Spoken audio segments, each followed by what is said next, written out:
How's it, Mzansi? Welcome back to Farmers Inside Track, South Africa's most downloaded farmers podcast. I'm your host, Patricia Tembo, and today's episode is brought to you by Netafim. In this episode, we unpack water use efficiency and how you as a farmer can look at water as an asset. We're joined by Appel, who is an agricultural economist for Netafim, Southern and East Africa. Appel, welcome to Farmers Inside Track. We're glad to have you join us on this episode. Hi, Patricia. Firstly, thank you for the opportunity. It's a privilege to be here. It's always great to speak to experts from Netafim about the technology and the information that you share with our farmers regarding agricultural management and good agronomic practices. But Marco, for those of our listeners who don't know you and aren't familiar with maybe even Netafim, could you give us just a brief overview of the work that you're doing through Netafim? So as mentioned, my name is Appel. I'm an agricultural economist at Netafim, Southern and East Africa. We are a precision irrigation company that started a while back. I joined the team only recently in July 2024 as an intern. And since then, it's been a rewarding experience to grow within the company and obviously to contribute to the work we do as an irrigation company.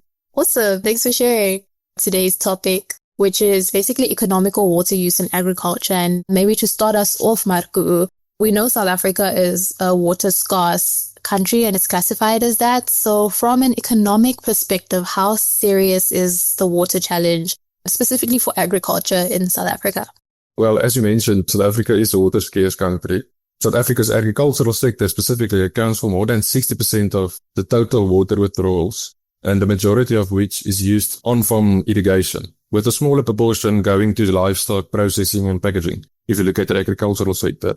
This is economically significant because much of the country's agricultural GDP is generated from the water-dependent production systems, as like livestock and the horticultural sector. According to the FAO, which is a United States company that analyzes data, global irrigated land has nearly tripled since 1950s, reflecting a long-term expansion in water-reliant agriculture. As demand continues to rise in a water-scarce country like South Africa, the pressure on the limited resources intensifies. As a result, water availability directly influences farm profitability, crop selection, expansion plans, as well as long-term capital investments. In this context, as you said, water scarcity is not only an environmental concern, but a binding economic constraint for the agricultural sector, because agriculture depends on water. Looking at the statistics of dam capacity in South Africa, I mean, currently actually the day zero along the Garden Route, and I know the Vaal Dam often reaches the critical stages. So water capacity in the dams is quite concerning. Maybe you can tell us a little bit more about this. It's quite scary to look at the data of the dam capacity, how the dams are built, but national surface water storage at the end of September 2025 stood at roughly 93% of full capacity, which sounds good now if you see the data.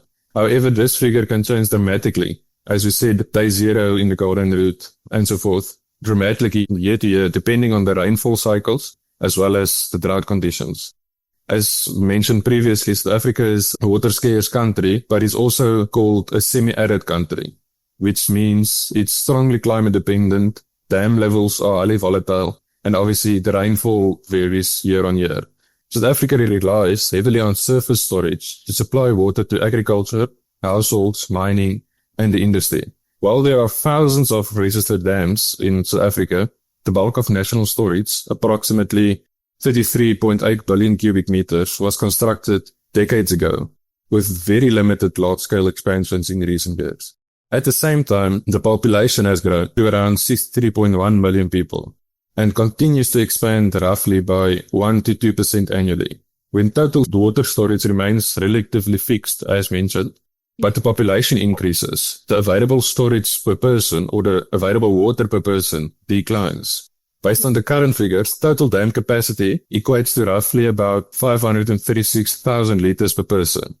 It might sound quite a lot, but with agriculture accounting for roughly 60% of the national water withdrawals, the effective share available for productive farming becomes even tighter. This is not a concern that the dams are currently empty. It's just because of the buffer against drought is shrinking on a per capita basis, while climate variability is increasing. In other words, South Africa is becoming more exposed to water risk over time. This makes efficient water use or smart irrigation technologies, even infrastructure maintenance and long-term drought planning, not optional improvements, but economic necessities for food security and sustained agricultural growth. Those numbers are quiet. You've given us now the reality of it, and I'm bringing it to precision irrigation now. Of course, I think as you've painted the picture, we can tell how important it is now to use water efficiently. As you said, we're not necessarily increasing our water sources, or you say it's fixed, but our population is growing, meaning that precision irrigation is becoming even more important. So looking at that, with the research that you're busy with and that you're doing, maybe talk us through precision irrigation for different crops, how this works, and even how precision irrigation benefits farmers in terms of input costs. Well, I'm busy with research, the input cost savings made possible by precision irrigation for specifically different crops, as you mentioned. And yes, it's very interesting to see actually how a small change like switching to precision or more efficient irrigation can make a real difference in your pocket. In my research, I specifically focused on input costs directly related to the irrigation system, like water costs, pumping costs, maintenance costs of the irrigation system, as well as the labor involved in the irrigation. For example, when you reduce water use or apply it more efficiently, it directly affects your electricity bill. Why I say that is because the pumps don't have to work as hard to get the water where it needs to go. The irrigation system doesn't need to run as long. All these small savings, like a small saving in water, a small saving in pumping costs, a small saving in maintenance or even labor, adds up and can make a big difference to a farm's profitability. It is important for a farmer to know the true cost of water in the production system. Farmers can't just look at the water tariff and think, okay, no, it's the true cost of water in my system. The true cost includes everything involved in getting the water to the crops and using the water efficiently. That means, as I mentioned, the cost of pumping or buying water, running and maintaining the system, electricity to apply the water, and even all of the labor involved. When you add all of that up, you will get the full picture of what the water and irrigation really cost in your production system. And of course, now it becomes important for farmers to have a strategic and long-term view of the irrigation equipment. I know often we try to find ways to save money and even, cut costs, but I don't think this is a way to approach it when it comes to irrigation. Is that correct? Why is it important for farmers to have a long-term perspective? As you said, you want to save money where you can, and investing in irrigation equipment is not cheap. And it is luckily not something that farmers do every year, especially if you look at tree crops. It is very important to have a long-term view because the system is meant to last years. The right investment now can save water, cut costs, or even protect crops through dry seasons. When you choose the wrong system or a less efficient one, it can mean wasted money, lower yields, or even constant repairs. Looking at it with a long-term perspective makes the big upfront costs of a precision irrigation or a efficient irrigation system easier to understand, especially when you can see the savings and benefit you will bring over time. It is the classic situation of goedkoop koop is duur koop. Sometimes spending more now can save you a lot of money later. And like water is a natural resource, of course. So how should farmers see it, as an asset or a production input? Because I suppose the way you see water is going to determine how you make decisions around it. If I can explain it a bit easier, in economic terms, the question is really, do we treat water like fertilizer or diesel, a cost you just spend and move on, or like land and capital, something you want to protect and invest in? Well, water is not just another input. It's a natural resource, as you mentioned. And in South Africa, it is very limited. Once it's wasted or mismanaged, it's not easily replaced. So it's actually not something that will always just be there. If you treat water like a normal input, the focus will only be on cutting costs and using less, and that will impact the long term. But if we treat it as a strategic asset, we think long term. We use it where it creates the most value, we protect it, and we make sure it is available in the future. This also changes expansion decisions. A farm that invests in water storage, efficient irrigation systems, and good management is better positioned to grow sustainably, even during drought or when demand increases. So economically speaking, water should be treated like land or capital, or a strategic asset. It must be invested in, managed carefully, and protected, because without it, production could simply just stop. That's well put, Marco. And from your position as an agricultural economist, and you were working with Netafim, so I'm pretty sure you'll be able to really give insight to it. But why do we still see delays in investment in water-efficient irrigation systems, despite seeing the benefits that you've mentioned? It's a really good question, and we hear it a lot. But I think a lot of the time, the farmers hesitate to invest in the water-efficient irrigation systems or precision irrigation systems because of the big upfront costs. It's not cheap, as I mentioned, to invest in irrigation. Even though long-term benefits are clear or through the calculations, such as saving on input costs and even increasing profits, the initial cost of the system can still feel risky, especially if you're not sure how quickly you'll see the returns. I want to encourage farmers to think with a long-term view and to do the math and the true financial benefit of these investments that might seem very big now will reveal themselves, if I can say it like that. Also, it can hold great benefit to pull in the necessary experts like our agronomy team or our technical advisor team when making these kind of decisions to ensure that you have the full view when making the call to invest. Yeah, so farmers don't necessarily have to figure it out alone. As you've said, they can speak to Netafim professionals regarding the irrigation system. So now thinking of a farmer and looking at farm profitability, how does water scarcity, as you've unpacked now, actually affect farm profitability and long-term planning? Less water means smaller harvest or even a negative impact on your crop quality. This directly influences the farm profitability or the income generated from the crop. To cope with less water, farmers could decide to spend more on the irrigation system, but that will even eat into their profits even more. Long-term planning is where it gets tricky. You would think that water scarcity only influences today's season or this season, but it does not. It influences the road ahead as well.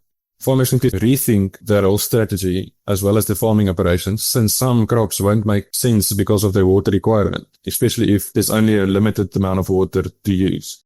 In essence, every drop of water counts, but with uncertainty, the decisions become even riskier, and a lot must be considered.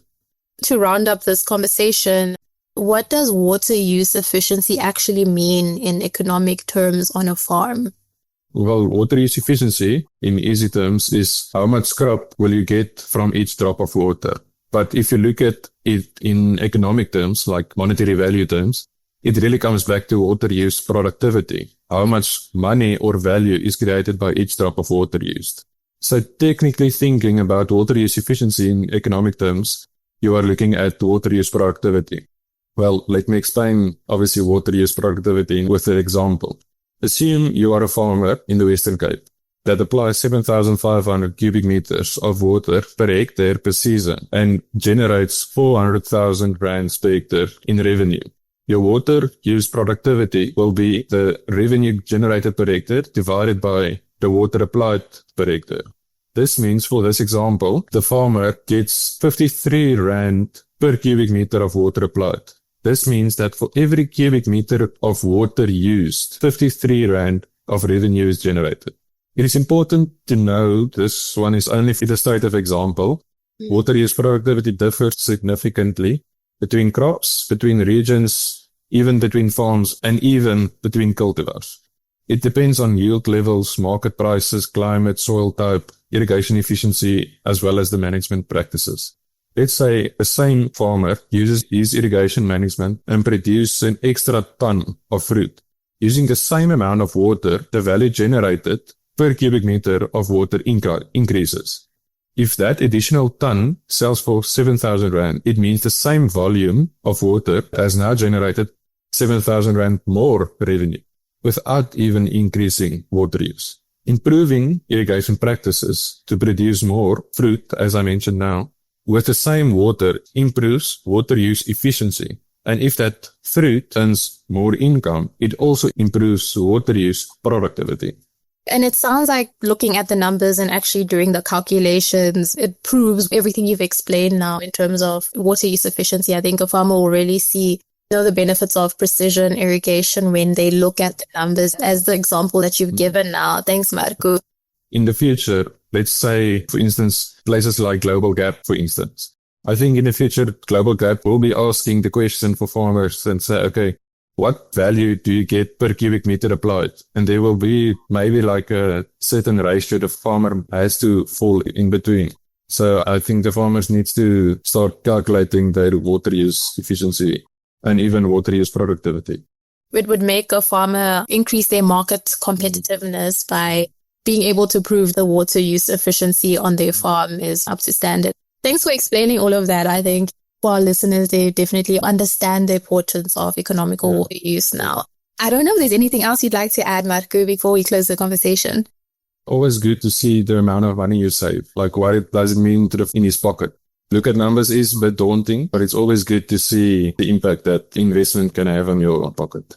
And that was Marco Appel, who is an agricultural economist for Netafim, Southern and East Africa. This is Farmers Inside Track, and this episode was brought to you by Netafim. Thank you for listening and keep growing with us.